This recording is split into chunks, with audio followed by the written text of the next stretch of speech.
This is the coordinate distance calculator for 2D and 3D, which calculates the distance between 2 points in space. Let's look at the inputs. First, we have a calculation mode dropdown, where you can select either 2D with x, y coordinates or 3D with x, y, z coordinates. For this demonstration, I'm using 2D mode.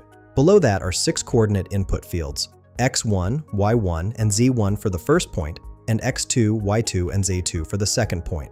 Since we're in 2D mode, we'll only use the x and y fields. Then simply click Calculate Distance.